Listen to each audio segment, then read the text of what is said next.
¿Alguna vez nos hemos puesto a pensar cómo una simple célula, bombardeada por miles de señales a la vez, toma una sola decisión coherente? Hoy vamos a explorar una idea fascinante, la célula no como una máquina, sino como una intérprete. Esta frase de Óscar Fernández Galíndez lo resume perfectamente. A ver, imaginemos una célula recibiendo un torrente de señales, hormonas, nutrientes, factores de estrés, todo al mismo tiempo. Esas son las muchas llamas. Y de alguna manera, a partir de todo ese caos, de todas esas señales a veces contradictorias, debe encenderse un único fósforo. O sea, debe surgir una sola acción coherente y unificada. Y esa es la gran pregunta que vamos a intentar responder. Porque no se trata de una simple suma, ¿verdad?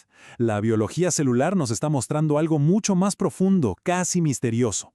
Muy bien, para entender la magnitud del problema, vamos a meternos de lleno con un ejemplo súper concreto. Y vamos a ver por qué la lógica simple aquí simplemente no funciona. A ver, esto es fascinante. La célula no es una simple calculadora. Por un lado, una señal A le dice ¡crece! Por otro, una señal B le dice ¡inflámate! Si la sumáramos, uno esperaría, pues un poco de crecimiento y un poco de inflamación. Pero no, juntas pueden decirle ¡muere!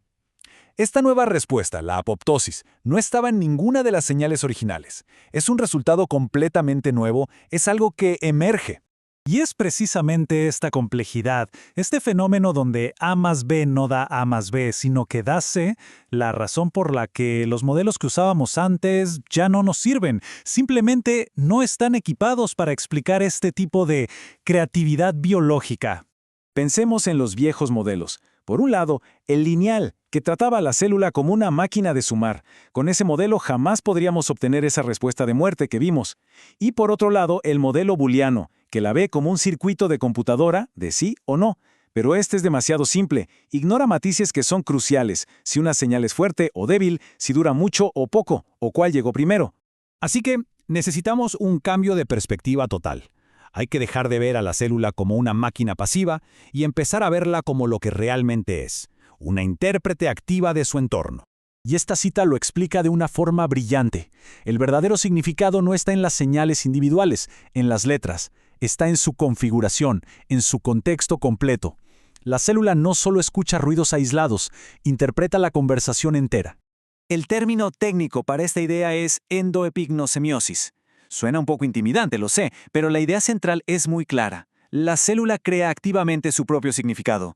No solo reacciona, sino que fusiona las señales que le llegan de afuera con su propia memoria, con toda su historia, para decidir qué hacer.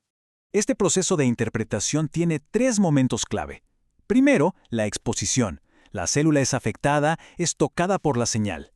Luego viene el momento casi mágico, la amalgamación, donde esa señal nueva se funde con la historia de la célula. Y finalmente, la estabilización, cuando de esa fusión emerge una nueva identidad, una nueva forma de ser. De esos 3, el momento clave es la amalgamación. La mejor forma de visualizarlo es con la metáfora de la confluencia de ríos. Imaginen que un río es la historia de la célula, con todo su caudal y sus sedimentos. El otro río es la señal que llega con su propia intensidad y composición. Cuando se unen, no se suman, forman un tercer río, uno completamente nuevo, con propiedades que no existían en los 2 originales. Entonces, si la célula interpreta, cambia y aprende, ¿cómo recuerda esas experiencias? Bueno, aquí es donde entra otra metáfora increíblemente poderosa. Pensemos en la memoria celular no como si fuera un disco duro, sino más bien como una hoja de papel que se va doblando con el tiempo. La identidad de la célula es en realidad el resultado de todos los pliegues que ha acumulado a lo largo de su vida. Al principio, la célula es como esa hoja de papel, lisa, sin historia. Una experiencia, una señal importante crea el primer pliegue, el primer recuerdo. Pero, y aquí está la clave, ese pliegue no solo deja una marca, cambia la estructura de la hoja, haciendo que el siguiente pliegue, la siguiente experiencia, ocurra de manera diferente.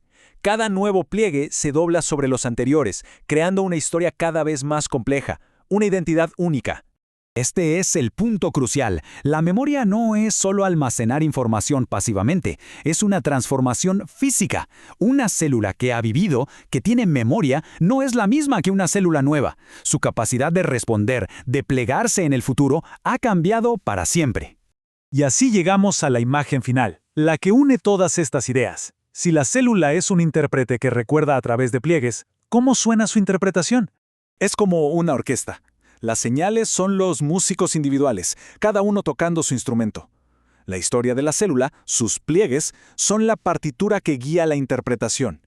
Y la célula misma es el director, que no solo suma los sonidos, sino que los integra, los armoniza para crear una sinfonía, esa única y coherente respuesta que vemos al final.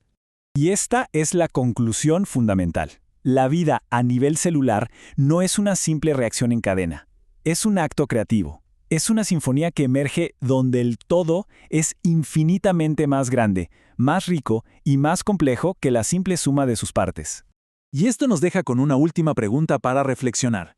Si vemos esta asombrosa capacidad de interpretación en una sola célula, ¿dónde más podríamos encontrarla? Desde ecosistemas hasta redes neuronales. Quizá la naturaleza está llena de intérpretes, cada uno creando su propia sinfonía. Gracias por acompañarnos en esta exploración.